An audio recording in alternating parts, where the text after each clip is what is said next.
Hello guys. So this new machine just arrived and I thought we could set it up together. Maybe I use some tool or a config that could be useful to you as well. I don't know, we'll see. It could be fun. Let's go. So this new MacBook is a MacBook Pro M3 Max with 16 CPU cores, 40 GPU cores and 48 gigs of RAM. So this is by far the most powerful laptop I have ever owned. And frankly, it is a most expensive one, definitely. I think generally this is besides my car, one of the most expensive things I bought. In a future video, I will give you my initial thoughts about the machine. Was this a good investment or not? And I will compare it with my old M1 Pro with 16 gigs of RAM. So we'll see what happens. But before that, let's first set it up so I can work with it, play with it, and check it out. Okay, let's start. So the first thing that I do is get rid of the dock and get rid of the menu bar. So let's do that. Dock, automatically hide the dock. Nice. For me, honestly, the dock is useless and only wastes space, because when I need something, I will either go directly with a keyboard shortcut. I will link a video in the description about an ultimate way of switching your apps, or I will simply use Spotlight and open my app. So no need for the dock, at least for me. The second thing I want to do is get rid of this top menu bar. I want a clean space. I don't want any distractions. So when I need a menu bar, I will ask for it. Control Center, down at the bottom, automatically hide and show the menu bar. Always, baby. So everything is nice and clean. If I need your menu bar, I will ask for you. The next and probably the most important thing for me is to set up the keyboard. So let's do that. I have a couple of configurations that I cannot live without. So let's go to keyboard. Okay, keyboard. First thing, key repeat rate is way too slow. So for example, check this out. This is horrendously slow. And when you want to backspace it, horrible. Okay, let's fix that. Maximum. But that is still not enough for me. So there is a better way to do it, to make it even more faster. And let's hop into the terminal. So defaults, right, G, initial key repeat, value is 10. So in this config, this is the initial key repeat. The minimum is 20 and I'm setting it to 10. So it is about 150 milliseconds, something like that, I think. Okay, and the other thing is key repeat. So defaults, right, G, key repeat, value is 1. Okay, this config is this here, and the fastest you can set here is value of 2, which is 30 milliseconds, I think, and this is 15 milliseconds if I'm not mistaken. Okay, nice. I'll probably need to reload my system for this to take effect, but I'll do it later. The second thing with the keyboard is I need to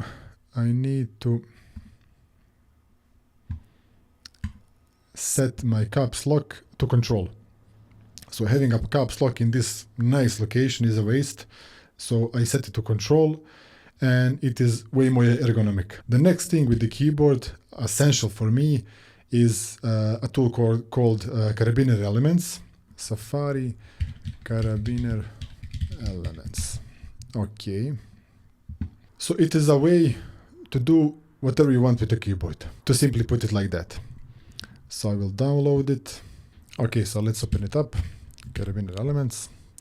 Okay, you can do a bunch of stuff with this. First thing that I will also do is to configure my caps lock to be left control, like that. So this is applied to all of my keyboards. So the internal keyboard is my MacBook keyboard, and this keyboard Voyager is this one that I'm using. Just a second. This. And in a future video, I'm gonna do a review of this keyboard, so maybe consider subscribing so you can check it out as well. The next important thing here, and probably the most important thing about everything, is these complex modifications. So basically the sky is the limit. What can you do with the keyboard? What is essential for me is this one. We can add a predefined rule. We can import it from the web. Okay, and I will search for control arrows. Okay, and I need this one. Left control AJKL for arrow keys. Basically, I'm a Vim user, and you are probably familiar with Vim movement. You don't use arrows, but instead your right hand is always on the home row, and your arrows are basically A, J, K, and L keys. For me, that is so much ergonomic, and basically I want that system-wide. So this modification allows me to hit or hold left control and use A, J, K, and L to act as arrow keys, right? And because my left control is on the caps lock, it is so much more ergonomic than using arrow keys. So I'll import that, allow, yes, import please. And here I will set it to enabled, and let's test it out. Yeah, baby. Now we are talking. That is all about the keyboard. So now let's install my browser of choice. It is not Safari, it is Arc. This one. So it is a newish browser, and I started using it a couple of months ago, and I really like it. So let's download it. All right. And let's start it and check this out. Wow, dude, you have never seen this before. An application on top is like this. No. Need internet again. Thank you. Okay, now I will log into my account and to sync everything. Okay, so this is Arc, and this all synced up. What I really like about it is that, first of all, it is based on Chromium, so all of your extensions work here as well, like it is the same. Migrating from Chrome to this is like a breeze. It is keyboard driven, that I really like. What is also cool is like something like this, so you have split screens. Another cool thing is you can have this like a temporary windows to show the website. So for example, if I want to open this link, I don't need to open it like this or open it in a new tab, so you can check it out like that. But I can do simply like this, hold shift, check it out. I don't want it, close it. Really nice. And if you want to open a link from a different app, let's say I will open Notion. Let's open this link. See how it temporarily opens like a lightweight window to check it out. If you don't want it, you can close it. But if you do want it, you can open up in Arc like that. Really nice. I like it. And the other cool thing is these different spaces. So in Chrome, for example, if you wanted to have two different accounts, like my personal account and my work account, I needed to have two instances of Chrome. One is logged with one, the other is logged with the other account. In Arc, everything is in a single application, single Arc window, and you can define different spaces with different accounts like this. So first two spaces are logged with my personal account, and second two is with my Percona account. So I can easily jump to another, and I'm good to go. Nice. The next thing I want to install is Alfred. MacOS. Let's install it. I'm using this free version. I never find the use for this power pack. Okay, it is installed. Let's configure it. So first thing, I want to change this shortcut. I want to have the same as like for Spotlight, so command space. But to do that, I first need to remove Spotlight shortcut, keyboard shortcuts, Spotlight, turn it off, done. I don't need that. And now I can do this. Nice. The other thing is that I want to do is to change appearance. So I will like do this dark one, And I like the app, but I hate this icon, this hat. So I'm gonna remove the hat. Thank you. Yeah, that is Alfred. Why do I use it? It is not that different from Spotlight, to be honest. I don't use the power pack. It can be really powerful, but I don't use it. But it gives me a better search results. I can integrate it with one password, so I can load up a password immediately from here. Okay, so Alfred is finished. The next thing is Rectangle.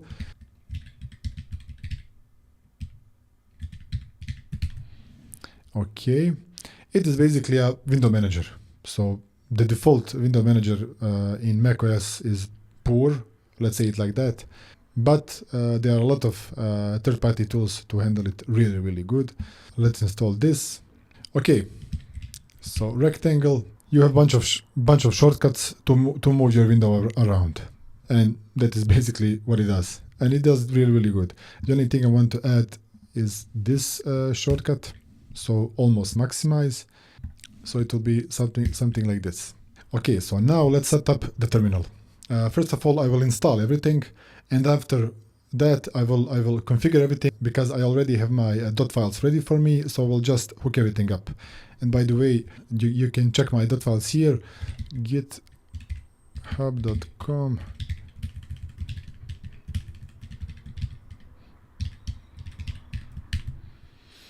Here they are. So first of all, let's install Homebrew. So brew.sh, nice. I will copy you, and I will open terminal, pasted it. Okay, nice. Homebrew is installed. After the Homebrew, I want to install my terminal of choice, and that is Alacrity.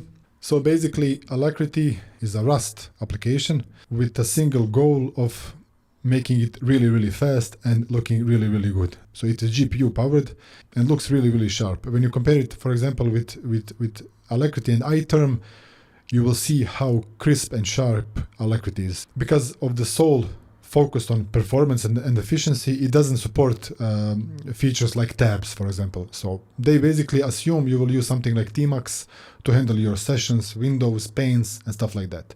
And I think I can install it with Homebrew. Brew, install, Cask, because this is a UI app, and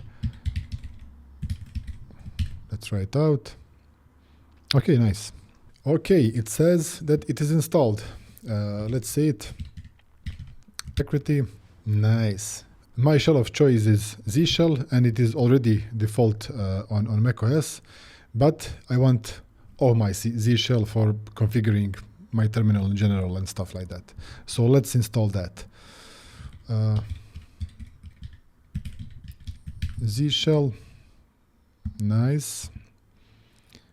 Let's install it. Please give me the command. Let's paste it. And it is installed. Now I want to install fonts, and that is Nerd font. Okay. GitHub. This is it. Let's go to installation. Homebrew. Give me Homebrew. We need that. Okay. Nice. And let's install the font. Nice. Installed. Cool. Now I want a Powerline theme for my shell. So let's do that like that. Let's open it here. This is the one. Cool, cool, cool. Let's install it.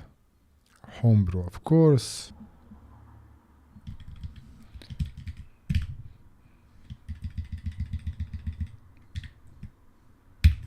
And then this one.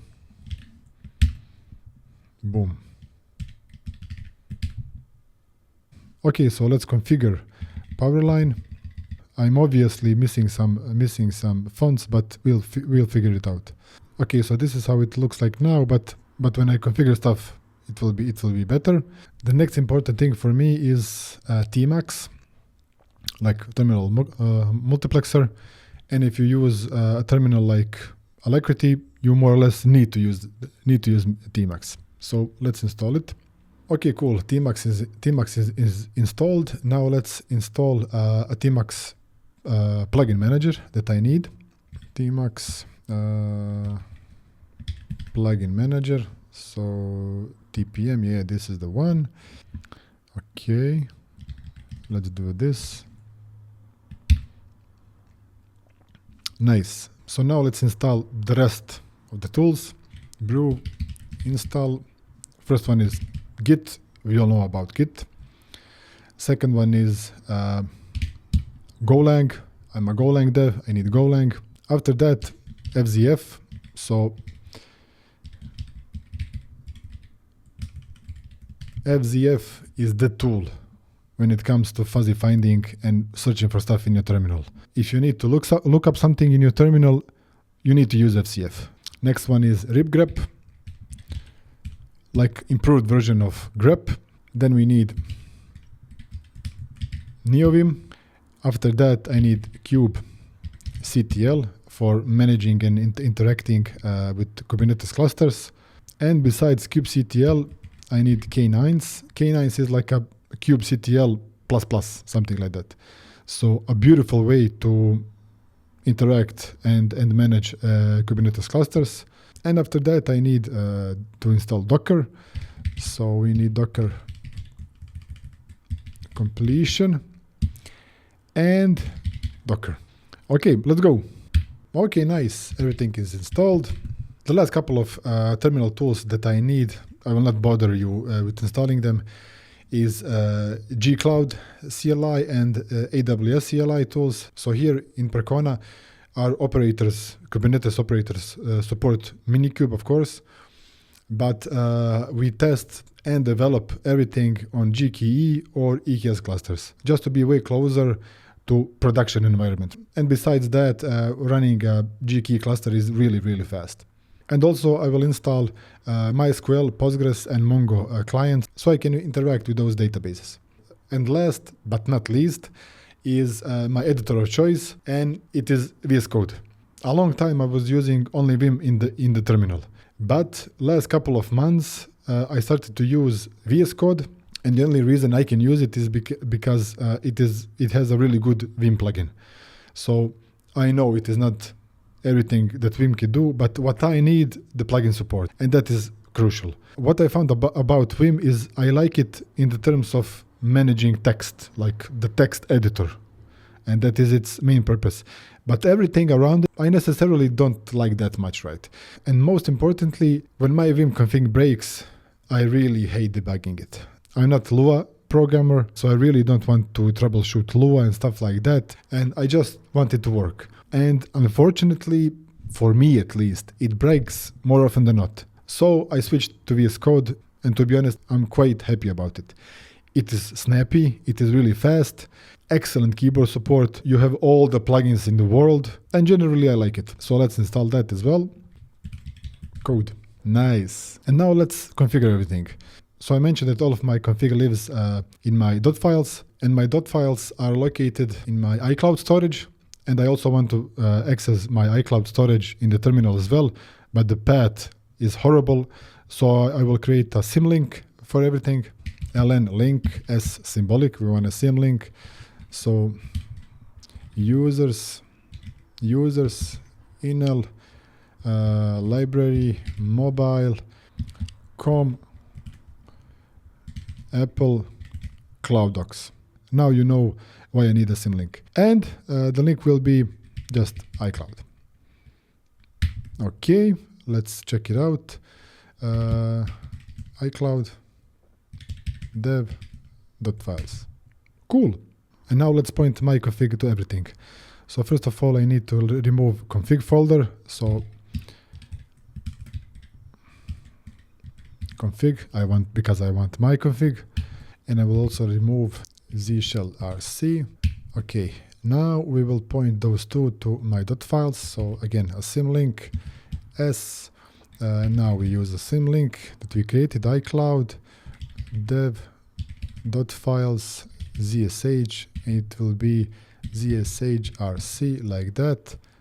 Nice. And now config, so s icloud.dev.files config will be config. And now after installing everything, I want to reload the system and come back. The system is reloaded, and let's see the end result of everything. But before we continue, I just want to show one more tool that I really depend on, but I forgot to install it earlier.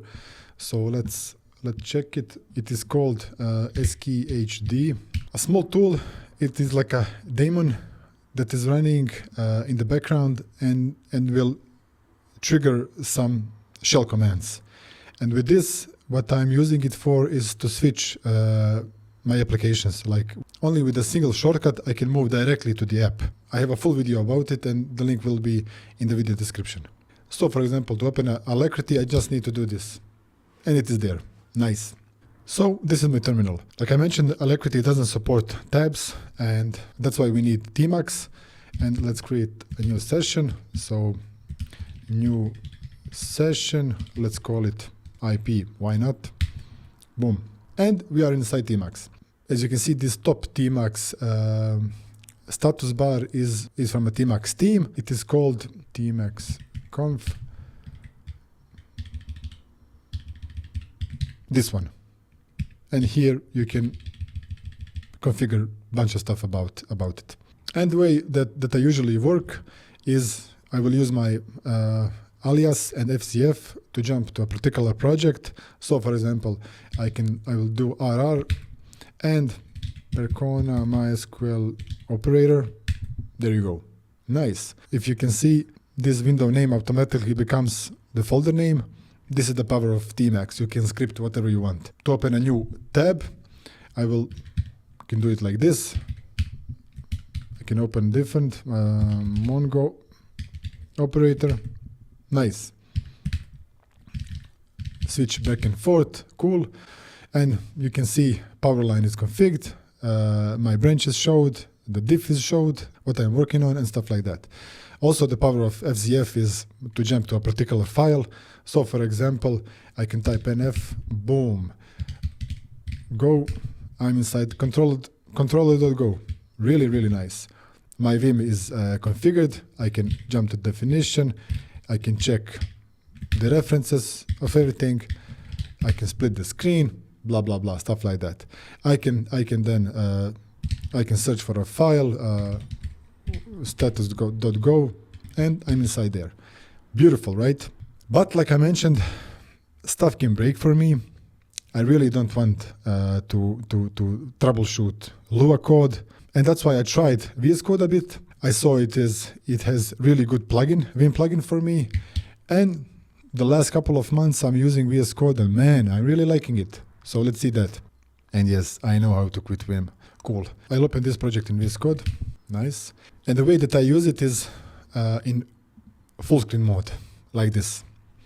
As you can see, it is also really minimalistic. I don't use tabs. I jump directly to the file that I need, like that. If I need this sidebar, I will use it like that.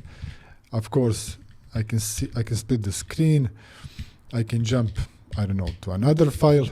Let's go like that, and everything is working. It is pretty fast for me, and I really like it. What I also like it is managing and using multiple projects. So I'm in this full screen mode, and with a shortcut, I will open a different operator. It will open in this tabbed mode. So I can easily switch back and forth between these, and also with this. Really, really nice. I really like it.